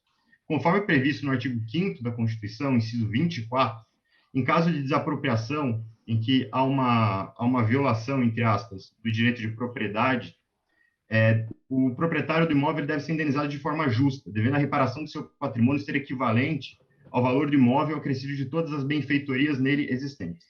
Excelências, o critério de fixação dessa justa indenização constitucionalmente prevista não pode e jamais poderia ser igual ao proveito que as construções ou as benfeitorias desse imóvel terão para o futuro proprietário desse bem. Imaginem, por exemplo, a desapropriação de um terreno para a construção de um viaduto. Agora, imaginem nesse terreno morasse uma família que conseguiu apenas construir uma casa de madeira nele. Poderia o poder público se furtar a indenizar o proprietário pelo fato de a construção ser de madeira e, portanto, temporária? Ou, mesmo, negar-lhe a indenização pelo fato de que a casa teria de ser demolida e não seria utilizada pelo futuro concessionário? Evidentemente que não. Resta claro, portanto, que a indenização fixada pelo magistrado de primeiro grau, no valor de R$ 8.088,07, sobre essas fundamentações, não é minimamente razoável, pois sequer contemplou as construções existentes no terreno. Pior, para fixar esse montante, ele considerou um laudo pericial que, durante a fase instrutória do processo, acabou sendo revisado pelo próprio perito. Vale dizer, o perito nomeado pelo juízo, ele revisou esse laudo em 2 oportunidades, e, ao final, concluiu que a indenização justa, levando em conta se as construções do terreno, levando-se em conta o serviço de terraplanagem que foi lá executado, era no valor de R$ 477.229,59. O valor fixado pela sentença, no valor de R$ 8.088, ele despreza por completo todas as benfeitorias que existem no terreno e despreza por completo o serviço de terraplanagem que foi lá executado. Vale dizer, uma obra de terraplanagem, dada a sua complexidade, dada o valor envolvido, evidentemente não é temporária e claramente tem utilidade para a apelada. Portanto, excelências, por esse fundamento, e sendo breve, pleitei essa reforma da decisão para que a indenização da apelante leve em consideração a última versão do laudo pericial que consta nos autos do processo, devendo a indenização ser majorada para ser justa e contemplar o valor de R$ 477.229,59. É isso que eu gostaria de sustentar aqui, excelência, agradeço a oportunidade. A relatora vota por desprover o apelo. E os demais julgadores estão a concordar com ela. Decisão unânime, recurso desprovido. Obrigado. Ok. Obrigado, excelência. Bom dia. O próximo processo é o 95. O 95 é a apelação 081 58 72 95. M. Suto Service Geral ME, Residencial Aquarelle Condomínio Clube. Relatora desembargadora Zeneide, algum advogado para sustentar neste processo? Aqui, doutor. Larissa Freire. Doutora Larissa, bom dia. Vossa Excelência fala por qual das partes, doutora Larissa? Pela apelada, pelo Residencial Aquarelle. E o voto da relatora está pelo desprovimento do apelo. Perfeito, doutor. Peço a dispensa. Decisão à unanimidade. E agradecemos a compreensão. Obrigada, até mais. Bom dia. O processo seguinte é o 145... Não, desculpa, o 124. 124 é a apelação 0800 378-33, Francisca da Rocha Fernandes e Banco BMGSA, sou o relator. Algum advogado para sentar neste processo? Pela ordem, excelência, o 110. O 110 não consta inscrição para sustentação oral, doutor. Eu não tinha feito a inscrição antes, mas eu manifestei aqui querendo fazer a sustentação oral. Se não for pela inscrição, o julgamento virtual já aconteceu. Porque o que vem para o julgamento na sessão por videoconferência são só os que já têm inscrição na sustentação oral. Os que não têm, ficam julgados de forma virtual. Em seguida, Vossa Excelência poderá ver o resultado do julgamento. Obrigado, excelência. Então, voltando ao 124, algum advogado para sustentar neste processo? Não há sustentação, advogado, julgado. Vamos para o 145.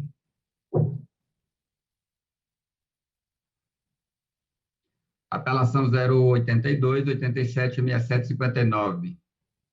União Norte Rio Grandense dos Estudantes, URNE, e Departamento de Estradas e Rodagens do Rio Grande do Norte, sou o relator. Algum advogado para sustentar neste processo?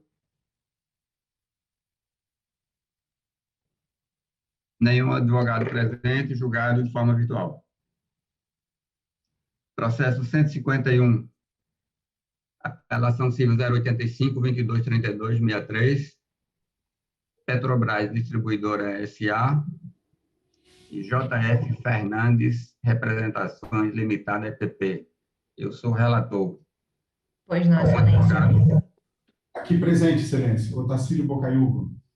Doutor Otacílio Bocaiúva, Vossa Excelência fala... Pela JF Fernandes, excelência. Pela parte apelada. Exatamente, excelência. Pela parte apelada. Tem advogado pela parte apelante também? Tem sim, desembargador doutora Gabriela Almada, pela apelante Petrobras Distribuidora, excelência. Então, começamos com a parte apelante, doutora Gabriela. Tem até 15 minutos. Excelentíssimo senhor desembargador presidente relator, doutor Ibanez Monteiro da Silva, Excelentíssimo senhor desembargador Vigílio Macedo Júnior, excelentíssima senhora desembargadora Judite Nunes, bom dia. Sou Gabriela Almada, advogada da Apelante, Petrobras Distribuidora. Primeiramente, eu gostaria de demonstrar minha felicidade, as minhas felicitações, poder esclarecer esse processo que para nós é tão caro, tão importante, que alcança somas milionárias, e certamente, pelo menos eu desejo esclarecer alguns pontos importantes para Vossa Excelência e tentarei não me estender muito. Minha Excelência, eu dividirei minha sustentação oral em 4 pontos. Primeiro, eu trarei um breve resumo fático da relação comercial envolvendo a JF Fernandes e a Petrobras Distribuidora. Como segundo ponto, trarei para Vossa Excelência os pedidos de mérito do autor, ora apelado. Depois seguirei para fazer alguns pontos importantes, pontos principais da decisão apelada, e concluirei naturalmente pelas razões para a reforma total da sentença. Bem, Excelências, qual é a situação fática que se coloca aqui para a apreciação de Vossas Excelências?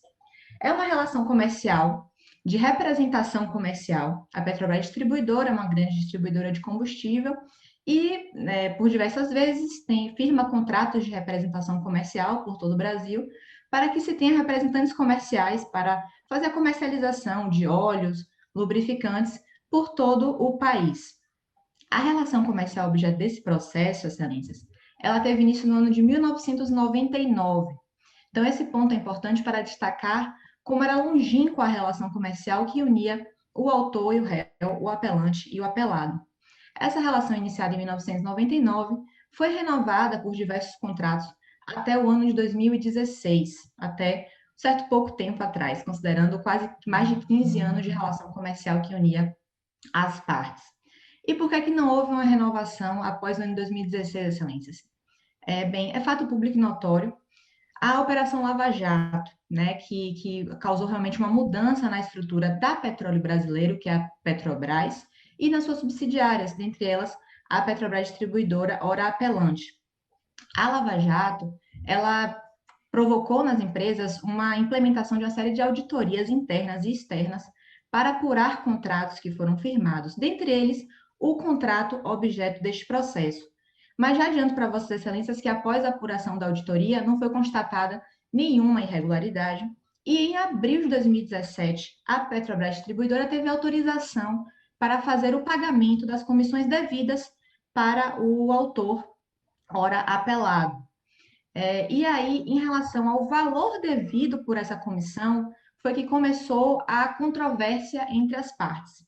Então, em abril de 2017, a Petrobras Distribuidora procurou a JF Fernandes e indicou como valor devido a título de comissão cerca de R$600 mil.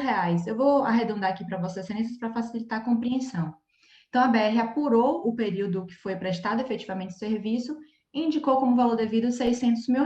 No entanto, o apelado autor entendia como valor devido à época cerca de R$900 mil por cerca de 1 ano e 4 meses de prestação de serviço. Essa diferença, Excelências, de cerca de R$300 mil foi que deu causa à presente ação. Só que não contente com o pedido de condenação da BR Distribuidora dessa diferença de cerca de R$300 mil, esse que a Petrobras sempre reconheceu como devido o valor de R$600 mil, então TCI é uma discussão aí de apenas R$300 mil, o autor, empresa de representação comercial, entendeu como devido o valor de R$20 milhões a título de indenização. Então, o autor ajuiza a presente ação, requerendo o pagamento de uma comissão por 1 ano e 4 meses de trabalho, de representação comercial, de efetiva prestação de serviço. Ele entendia 900 mil, a BR entendia 600 mil, então teria uma controvérsia de 300 mil. Só que parece que ele aproveitou a oportunidade de, por ter que ajuizar uma ação, que não tinha necessidade, porque a BR sempre reconheceu o valor a título de comissão mercantil, e requereu 20 milhões de reais a título de indenização.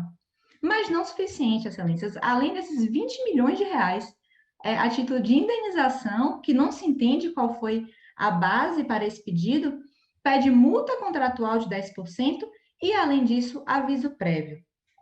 Excelências, para surpresa da Petrobras Distribuidora, e essa é a razão de eu estar aqui hoje, é que a sentença, ora apelada, deferiu todos os pedidos do autor.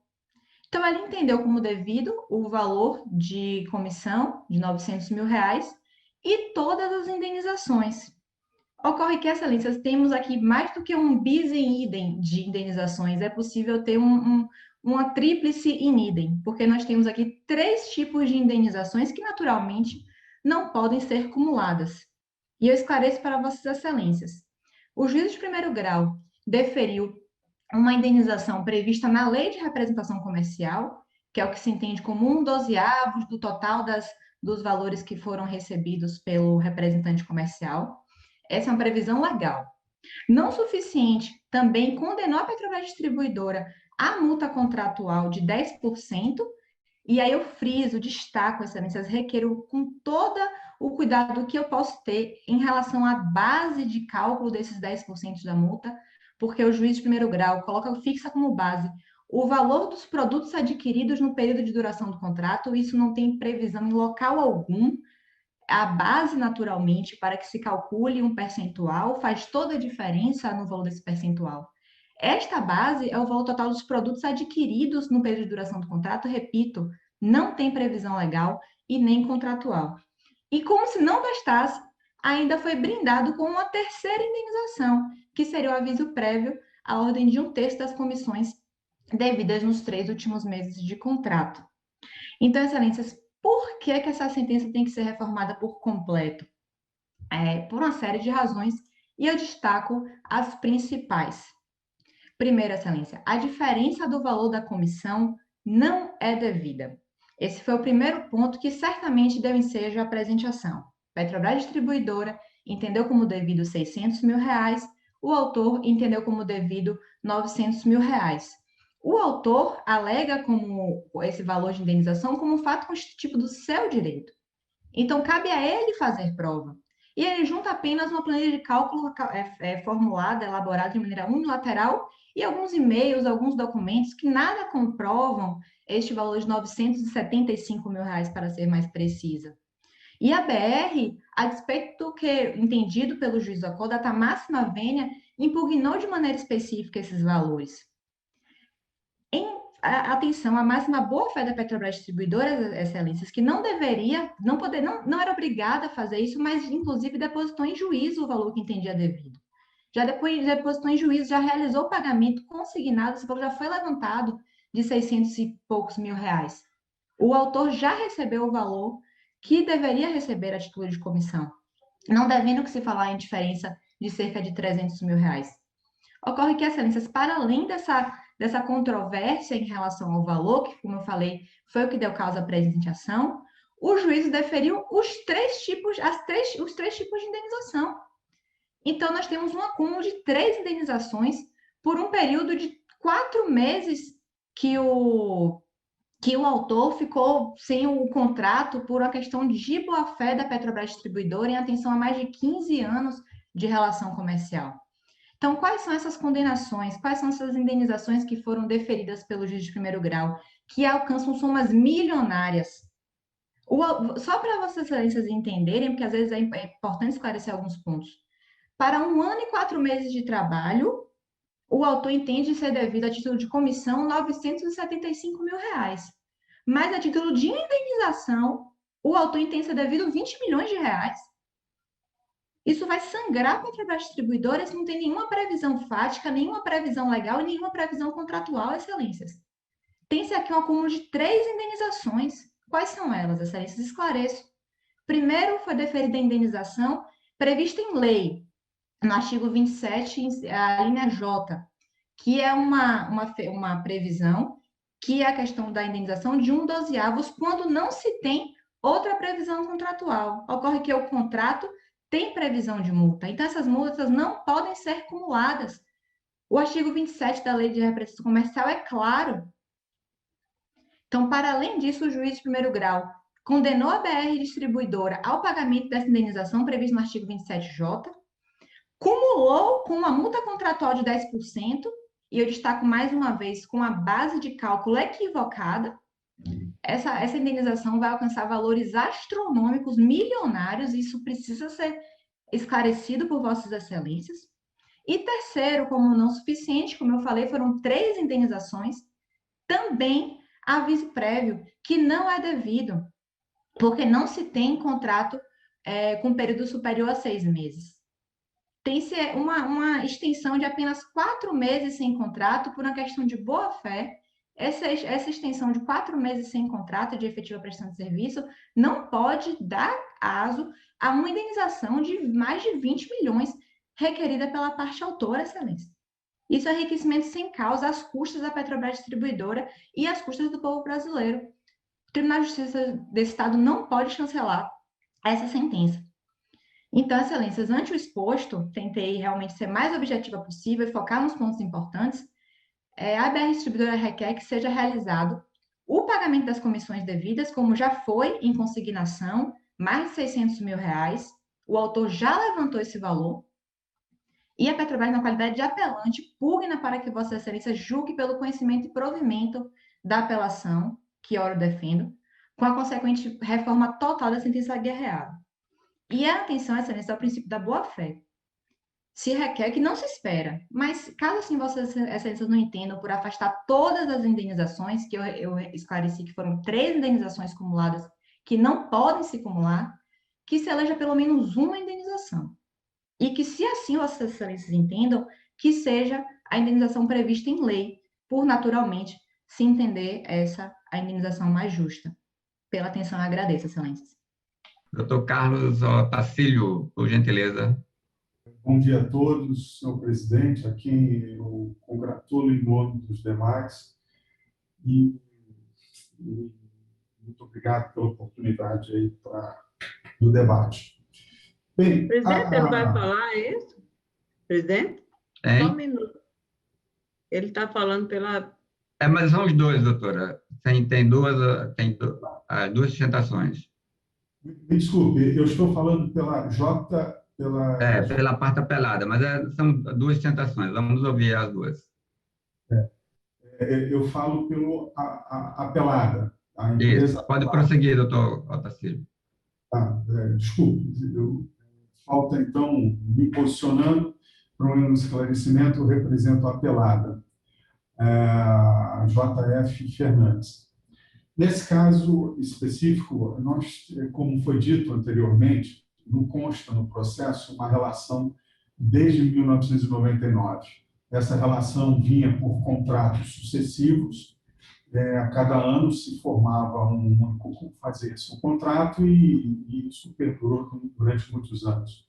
Houve um equívoco da parte apelante ao afirmar que a relação teria sido rompida em 2016, em início de 2016, e, na verdade, já existia em 2016 um outro contrato aos moldes dos anos anteriores nesse sentido. Em 2017, quando nós ajuizamos a ação, efetivamente, por falta de pagamento da própria da Petrobras Distribuidora, nós ajuizamos a ação exatamente para buscarmos os ressarcimentos existentes. Nesse exato momento, na contestação, fomos surpreendidos de que ali já estaria sendo efetivada a rescisão de contrato por parte deles. Foi quando, nesse exato momento, com base neste fato novo, nós então pedimos ao juízo que julgasse o processo nos termos do artigo 324 e 325 do novo CPC, que ali permite que o juiz adeque a sentença à condição sistemática e lógica entre o objetivo da ação e mais o contrato lá existente. Feito isto aí, se põe abaixo toda qualquer argumentação de que haveria aí uma extrapolação do juiz no sentido de querer resolver a demanda naquele processo que se apresentava a ele especificamente. Com relação aos pedidos, o juiz nada fez nos termos da própria legislação 4.886 de 65. Todos eles fundamentados, todos eles encaixados de forma devida e precisa em cada um dos seus incisos específicos, não havendo nenhuma contradição ou muito menos uma distorção entre a realidade fática, que foi exaustivamente elevada aos autos especificamente, como também a congruência e o encaixe, a imbricação com relação entre os fatos, como eu já disse, e o direito respectivo. Tem que se buscar, e como a justiça vem fazendo, vem se buscando o quê? Buscando que as demandas levadas aos judiciários tem que ter um termo final sobre isso. E a demanda, ela busca exatamente dirimir e resolver todo e qualquer conflito existente. Não há nenhuma nulidade, não há nenhuma vício nos autos que atendam o pleito do recurso no sentido de anulá-la. Não há esse objetivo. Foi dito pela parte apelante de que essa ação era milionária.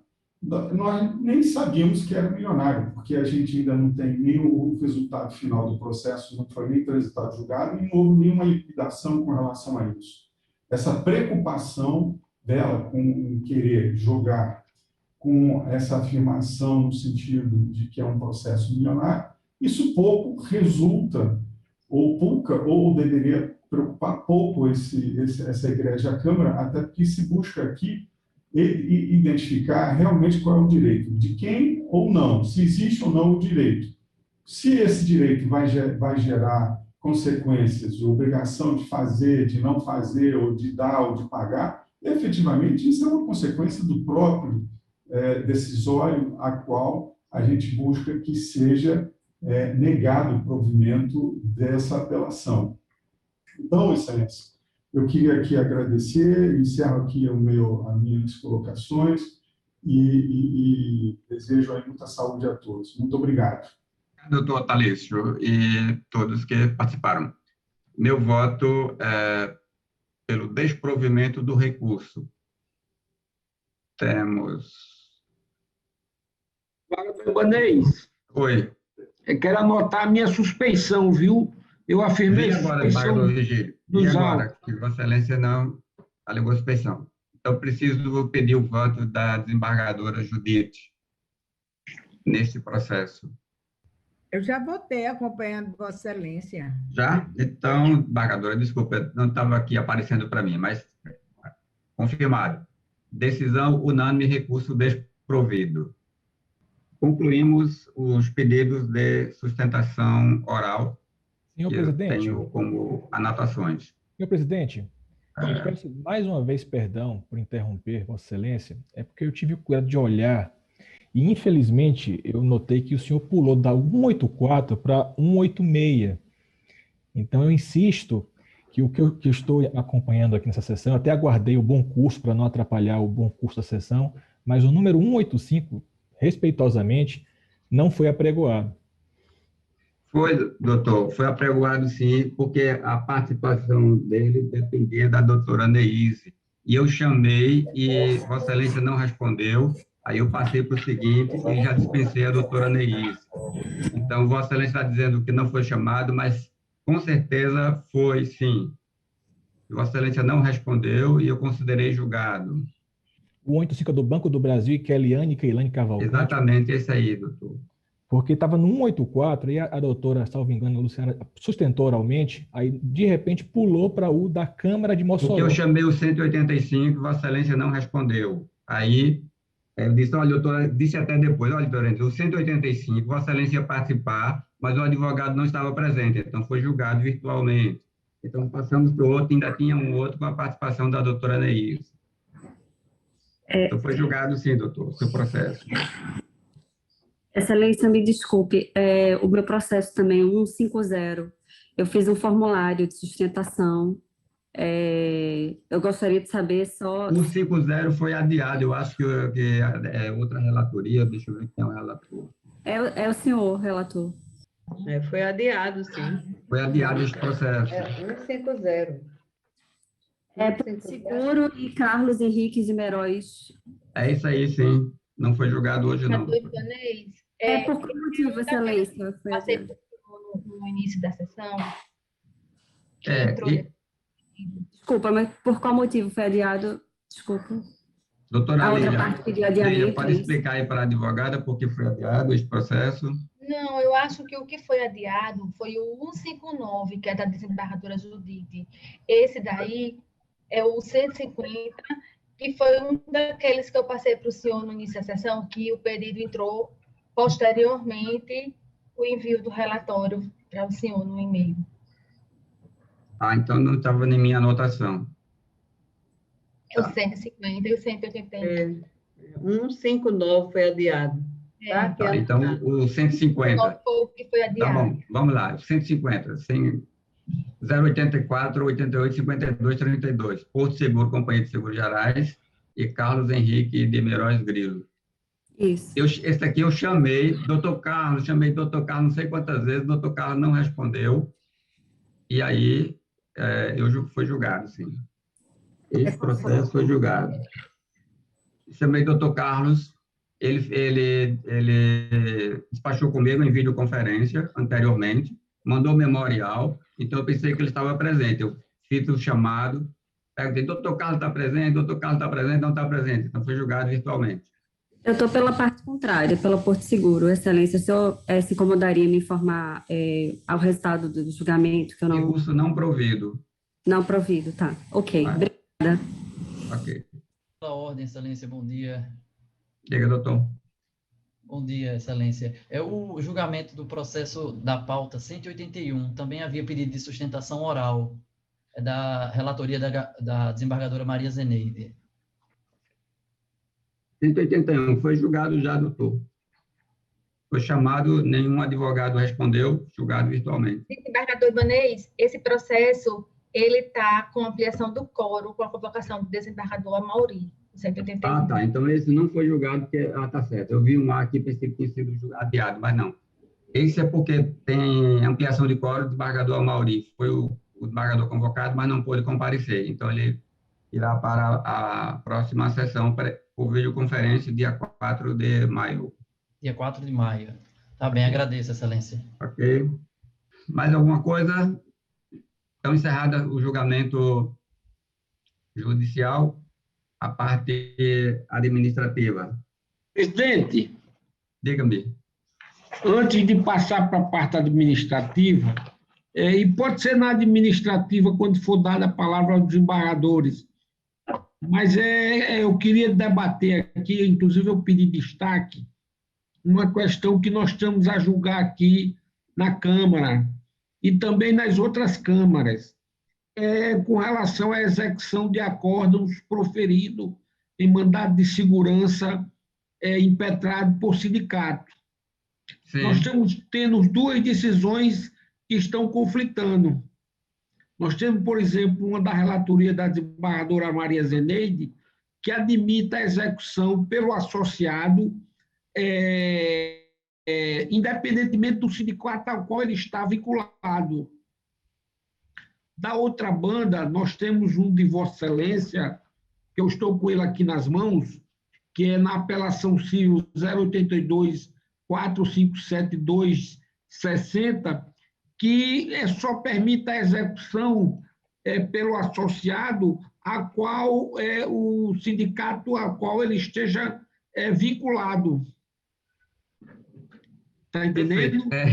Então, nós temos que discutir isso, julgado a unanimidade, e por formas diferentes. Então, nós devemos uniformizar isso, ou permitindo, ou que se mantenha os acórdãos, permitindo que o exequente seja vinculado a qualquer um dos sindicatos a qual esteja associado, ou no voto de Vossa Excelência, que só admite que o exequente associado esteja vinculado ao sindicato da sua categoria. Bom, esse é meu ponto de vista. Vamos ouvir a desembargadora Zeneide, então. Vamos ver se a gente entra aí na autocomposição, não é isso? Porque o que eu tenho dito é que realmente na forma que a gente tem julgado, não é nem só esse, são vários outros, não é? Mas sempre da mesma categoria, né? O servidor tem que executar a sentença proferida por seu sindicato, e não por sindicato de outra categoria. Não, e o meu pensar é esse, é o mesmo sindicato do servidor. Mas o desembargador Vigílio identificou um processo seu que é de sindicato de outra categoria. Exato. E o servidor está fazendo... Desembargador, por favor, Vigílio, você pode dizer o número desse aí, do meu? Desembargadora Zeneide, esse aqui. Porque, na verdade, eu estou anotando aqui a divergência e eu prefiro trazer depois. Qual foi que ela preferiu? Porque o meu pensar é que eu sou servidora, eu pertenço àquele sindicato, mesmo eu fazendo individualmente, mas ligado ao sindicato. Exatamente. Então, aparentemente, não teríamos a divergência, né, desembargador? Não, eu não vejo divergência. Qual é a divergência, então? É porque o desembargador está dizendo que é um voto... Eu quero analisar, hein? O voto de Vossa Excelência foi na apelação civil 081, 83, 51, 27. 081, 83, 27. 51, 27. Presidente, eu peço para verificar no outro momento, que não agora. Eu posso trazer no próximo, porque aí eu tenho condição de analisar porque o meu pensar é este. Aí eu não sei qual é a discrepância. Então, eu estou anotando o que o desembargador disse. Peço licença, desembargador. Na próxima sessão eu trago, tá certo? Presidente, vamos deixar então para a próxima sessão. Eu queria ouvir, inclusive, a opinião da desembargadora Judite, que ela pode fazer isso. Que ela pode acho que é ela que vai. Na próxima sessão presencial, ou por videoconferência, no dia 4 de maio. É melhor. Eu trago, vou analisar direitinho. Eu vou analisar também. Desembargador Vigílio, Vossa Excelência pode dizer o outro do desembargador Ibanez? Pode? O do desembargador Ibanez é na apelação civil 082 45 7 2, dígito 60. Ótimo. Pois na próxima, dia 4, eu trarei o meu pensar, porque vou analisar os dois, tá certo? Tá bem, então pode passar para a parte administrativa, presidente. Obrigado. Certinho, amigo. Presidente, doutor Ibanez? Eu vou pedir licença, então, já que vai para a parte administrativa, deixar um grande abraço para Vossa Excelência, para a desembargadora Zeneide, desembargadora Judite, desembargador Vigílio, para a Leila, e até a próxima. Foi um prazer grande, uma grande honra, mais uma vez, participar da sessão. Obrigado, doutor Silvio, para você também. Tudo de bom, amigo. Um abraço, tudo de bom. Tá. Até mais, doutor Silvio. Até mais, doutor Vigílio. Bom, então, na parte administrativa, se tivermos homenagens a algum aniversariante, Leila, pode registrar que eu não tenho aqui anotado se há algum aniversariante que nós prestamos homenagem. Se tiver também algum voto de pesar, também pode registrar que nós estamos a aprovar e lamentar, nesse caso, o voto de pesar. E, no mais, eu penso que não tenho outro assunto administrativo para debater com os colegas. Desembargadora Judite. Nada, não tenho nada, Excelência. Nada a propor. Desembargador Vigílio já fez a proposição, mas está agora na parte administrativa. Não, eu não tenho nada a propor e só quero dizer que Vossa Excelência hoje está uma elegância total. É mesmo? Que beleza, amigo. É uma beleza o negócio desse. Muito obrigado. Nisso eu concordo. Olha aí, tá vendo? Tem alguém aí na sala, desembargadora, rindo da gente, dizendo que a elegância não é minha, não. Não, é de eu alguém. queria, em nome da OAB, me associar ao elogio a Vossa Excelência. Olha, Aí, só, ó, só olha a para a gente ver a responsabilidade. elegância dele, tá vendo? Só para a gente ver a elegância dele, ele do destaque agora. A sessão da elegância. Desembargadora Judite, muito obrigado. Desembargadora Zeneide, desculpa, desembargadora Zeneide agora. Não, nenhum, senhor presidente. Apenas ratificar aí a elegância evidenciada pelo meu colega Vigílio. E eu gosto muito quando Vossa Excelência inicia a sessão sorrindo, porque não pode deixar de sorrir, mesmo que o coração esteja tremendo, mas a gente tem que sorrir, né? O coração pode não estar tão alegre, mas o sorriso tem que aparecer. Mas nesse caso, desembargadora Zeneide, o coração está rindo muito mais do que o rosto. Beleza. Graças a Deus o seu está assim, né? Graças a Deus. Ótimo. Então, agradecendo a todos, um bom dia. Muito obrigado pelo trabalho que fizemos hoje, pela participação de todos. Eu queria fazer só uma pergunta com relação a um voto vista que a desembargadora Judite pediu. O gabinete da desembargadora Zeneide me comunicou que ela teria feito alguma modificação no voto. Qual é o número, Leila, por favor, que você me disse? 65? É o 173. Tá, então eu vou olhar. Um voto vista que eu tinha pedido no processo da desembargadora Zeneide, eu trouxe, concordando, viu? Trouxe, inclusive, um voto escrito. Tá. Concordando com a relatora. 175 é aquele que teria a complementação do quórum. Lembra aquela história do cartão de crédito do banco? Eu não sei como ficou esse 175. Que desembargador Amauri estava na anterior, lembram? Lembro. Lembro, ficou... 175 ficou como? Não provido, mas tem a divergência.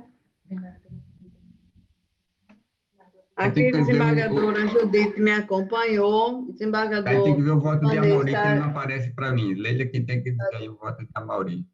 Divergente. Ele não votou ainda, desembargador, porque no dia a desembargadora Zeneide pediu para adiar que ela ia dar uma nova examinada nos autos. Então, ele não proferiu o voto dele no momento. Tá certo. Bom, então fica esse, é isso? Ele poderá votar. Ficaria adiado? Seria adiado de novo para esperar o voto dele? Se ele votar daqui para encerrar a sessão, né, Lélia? Aí fica concluído. Presidente, o 175, desembargador Amauri, pode votar até sexta. Exatamente, eu falei para a Lélia, até o encerramento da sessão ele pode votar. Está encerrada? Está encerrada, desembargadora. Uma boa semana.